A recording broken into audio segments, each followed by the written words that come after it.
Olá, terceiro ano, espero que todos estejam bem. Hoje nós estamos aqui para a última parte do nosso capítulo 20.3 sobre o desenvolvimento embrionário. E para isso eu peço que vocês peguem o livro de biologia e abram na página 661.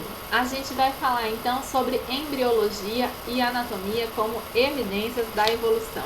A gente já falou sobre tipos de ovos, a gente falou como que se dá o desenvolvimento nos vertebrados de maneira geral, né, que é como acontece em nós mesmos, seres humanos. A gente usou o exemplo do anfioxo, a gente falou sobre as fases do desenvolvimento, né, a gente viu a mórula, a blástula, a gástrula, a neurula, então a parte da segmentação do ovo, da gastrulação, da organogênese, a formação dos órgãos. E a gente falou que a gente fala do anfioxo porque é um modelo mais simples de um vertebrado, né? E que isso acontece de maneira geral, cada vertebrado tem suas particularidades, mas esse início, esse começo, a gente pode então usar o anfioxo como exemplo, certo? Então a gente viu a formação dos folhetos embrionários, a gente viu, né, quando tem 2 folhetos embrionários, 3 folhetos embrionários, animais diblásticos, triblásticos. Agora a gente vai continuar aí falando mais sobre algumas coisas e falando também sobre o desenvolvimento do ser humano em específico, como que é. Então, gente, as semelhanças que ocorrem durante o desenvolvimento embrionário refletem também no padrão básico do desenvolvimento e mostram semelhanças que a gente observa nos seres vivos. Então, a gente chama essas semelhanças de órgãos homólogos. São órgãos que são parecidos nos seres vivos e que têm a mesma origem embrionária. A gente falou sobre órgãos homólogos e análogos lá quando a gente estudou a evolução no segundo ano. Então, órgãos homólogos são aqueles que têm a mesma origem embrionária, então eles vão surgir da mesma maneira. Tá? Então aqui no livro a gente tem nessa página exemplos de órgãos homólogos que vieram da mesma origem embrionária. Então a gente tem aqui, por exemplo, o braço do ser humano, aqui a nadadeira da baleia, a pata do cavalo e a asa do morcego. Eles tiveram todos a mesma origem embrionária, por quê? Porque são seres relacionados evolutivamente. Então, esses a gente chama de órgãos homólogos, relacionados evolutivamente com a mesma origem embrionária. Agora, quando são órgãos que têm a mesma função, mas não têm a mesma origem embrionária, só para a gente relembrar como se fala isso, são órgãos análogos. Por exemplo, a gente pode falar da asa do morcego e a asa do inseto. Tem a mesma função, voar, mas não tem a mesma origem embrionária, né? Nada a ver uma coisa com a outra, né? Não tem nem a mesma estrutura, nem a mesma origem embrionária, ok? Então, só para a gente relembrar essas evidências aqui da mesma origem embrionária, ok? E daí, quando a gente vai falar do desenvolvimento humano é bem complexo, né? A gente falou que o desenvolvimento humano se dá em 40 semanas, aproximadamente. E esse desenvolvimento é uma série de fatores. Então agora a gente vai falar um pouquinho mais do que acontece durante essas semanas do desenvolvimento humano, né? Então a gente já falou da fecundação e durante as 3 semanas seguintes vai ocorrer então a segmentação, a formação do blastocisto, a fase da nidação, que é quando, né, o zigoto então, né, essa primeira parte, zigoto, o blastocisto e a gástrula vai se implantar no útero, a gastrulação e a formação da placa neural, que a gente acabou de ver até ali, formação de placa neural, neurulação, tá bom? Daí na 4ª semana já começa a organogênese. Vai super rápido assim, né? Organogênese, 4ª semana de gestação já tá tendo organogênese. E isso vai se estender por cerca de 6 semanas. Na 5ª semana já tem circulação no cordão umbilical. E na 6ª semana o coração já tá batendo. Então na 6ª semana seu coração já tava batendo já. Imagina isso, 6ª semana de vida, após a fecundação, 6ª semana, o coração já tá batendo. Sua mãe provavelmente nem sabia que estava grávida, tá bom?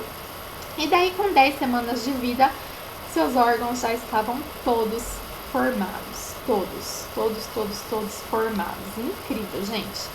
E daí então, estava sendo criado em você 250 mil neurônios por minuto. E você tinha cerca de 3 centímetros de comprimento, sendo formado 250 mil neurônios por minuto. Gente, tá vendo por que eu amo a biologia? É incrível, pra mim é incrível, gente, não tem explicação. E aí, a partir da 9ª semana, você foi chamado de feto, tá bom? Daí a gente não chama mais de embrião, a gente começa a chamar de feto, tá bom? Com 12 semanas, daí você já começa a ter movimentos semelhantes com o movimento da respiração, tá? Você não tá respirando porque está lá dentro do líquido amniótico, isso não é respiração, mas são movimentos semelhantes com o movimento da respiração. Com 14 semanas, você passa a responder a estímulos, né? Então, quando a mãe fala com você, você escuta barulho, você começa a responder a alguns estímulos. Você tem 9 centímetros e estava pesando uns 48 gramas, mais ou menos. Com 20 semanas, você começa a ouvir sons. Você já está ouvindo já, com 20 semanas. Você já tem pálpebras, seus olhos estão mexendo, mas você ainda não abre os olhos, não. Com 22 semanas, seu córtex cerebral está formado. E com 26 semanas, você já pisca se uma luz é direcionada para a barriga da sua mãe, um foco de luz, tá bom? E se acontecer um parto prematuro com 26 semanas, havia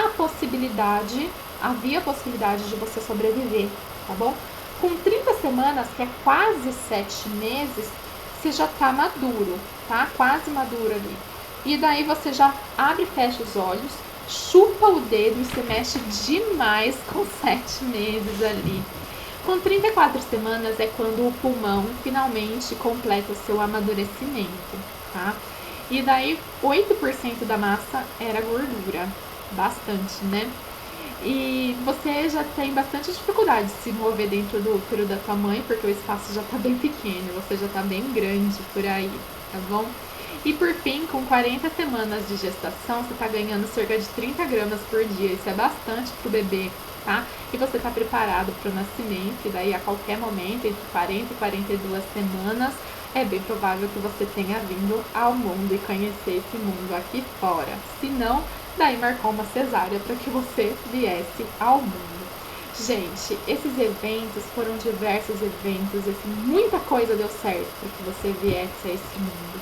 Muita coisa mesmo, é um processo muito delicado e muito incrível, incrível mesmo. E assim, a ocorrência de todos esses eventos de maneira normal leva ao nascimento de um bebê saudável, tá? Mas ocasionalmente pode ocorrer problemas durante esse desenvolvimento, tá? E daí, se ocorrer problemas, pode levar a uma má formação, pode levar a um retardo no desenvolvimento, então um desenvolvimento mais devagar, tá? E isso pode levar a alguma consequência para esse bebê, tá? Pode levar a algum problema funcional, pode levar então a alguma deficiência intelectual, tá? A gente chama de deficiência intelectual, a gente não chama mais de retardo mental, tá? Então a gente chama de deficiência intelectual. E se for físico, retardo no desenvolvimento, ok? Pode levar até mesmo à morte fetal, dependendo de em qual etapa ocorreu esse problema do desenvolvimento. A gente sabe que nos 3 primeiros meses, se ocorrer alguma deficiência, algum problema ali do desenvolvimento, são os piores meses para que isso ocorra. E são os meses onde pode ocorrer o aborto espontâneo, né? Então tem mais chances de ocorrer o aborto espontâneo. As deficiências, elas podem ter tanto origem genética, né? Então alguma deficiência genética que pode levar, então, né, essa má formação, ou mesmo a deficiência intelectual, ou pode ter origem ambiental, que a gente fala, tá bom? A origem ambiental pode ser a posição que o bebê ficou dentro do útero, pode ser algum medicamento que a mãe tomou durante a gravidez, ela não sabia que estava grávida, e daí a droga é teratogênica, que a gente fala, causa uma má formação no feto.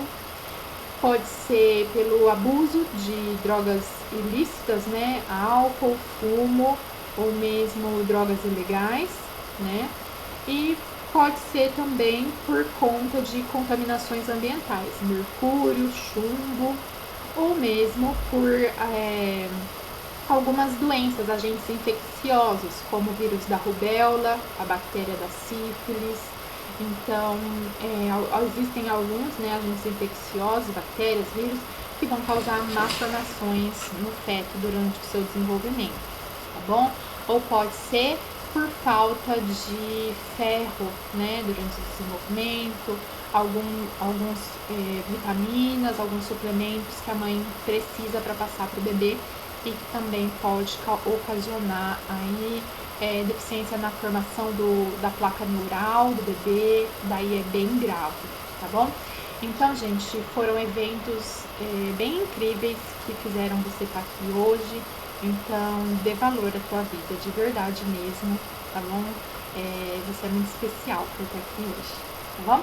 E daí, mais uma coisinha só pra gente finalizar a aula. Aqui na página 663 fala sobre a apoptose, que é uma coisa que tem despertado bastante a atenção dos cientistas, porque durante todo esse desenvolvimento a gente falou da migração das células e da diferenciação dessas células e de como elas migram, se diferenciam e vão fazendo coisas diferentes, mas durante todo esse caminho, células morreram. Sim, células morrem. Células estão programadas para morrer dentro do nosso corpo. E isso é normal, calma, né? Por quê? Porque, por exemplo, durante o nosso desenvolvimento, talvez vocês já tenham visto as fotos, né, do bebezinho se desenvolvendo e no meio do dedo tinha uma membrana. E hoje, graças a Deus, não temos, né? Os nossos dedos são todos separados. Então, essas células que estavam aqui no meio, cadê elas? Sumiram, morreram, gente. Morreram e hoje nossos dedos estão separados. Nós tínhamos uma cauda pós-anal e não temos mais cauda pós-anal, sumiu, já era. Então, essa cauda, né, morreu essas células, elas não estão mais lá. Então, são células que elas estavam lá e daí a gente teve um remodelamento, é isso que a gente fala, né? Então, a mão estava, né, com as membranas interdigitais, elas foram se desfazendo. Isso a gente chama de remodelamento. E esse remodelamento ocorreu porque as células morreram. Então, elas estavam programadas para morrer. E essa programação, né, quando essas células morrem, a gente chama de apoptose celular, tá bom? Então, essas células vão perdendo o seu volume e daí, então, elas são programadas mesmo para morrer, marcadas, e daí os nossos glóbulos brancos vão lá, englobam ela, reciclam, né, do que elas são feitas, que aproveitam, né, os componentes celulares e tudo mais. Ou mesmo quando uma célula está sendo diferenciada, ela não sai adequadamente, tem algum defeito, alguma coisa que não tá bom, daí tem que, né, reciclar essa célula, né, não passou pelo controle de qualidade da diferenciação, tá bom? E isso é muito interessante para os cientistas, por quê? Porque algumas doenças autoimunes, mal de Alzheimer, algumas coisas assim, acontece por causa de células que não era para morrer e tá morrendo, ok? Então, por algum motivo, essas células não eram para morrer, tá morrendo, e daí eles estão estudando isso e é um mecanismo bem incrível do ser humano e eles acreditam que entender esse mecanismo possa levar a descobertas no futuro até para cura de algumas doenças que hoje a gente não tem. Gente, por hoje é só e a gente se vê na próxima aula. Até mais. Tchau, tchau.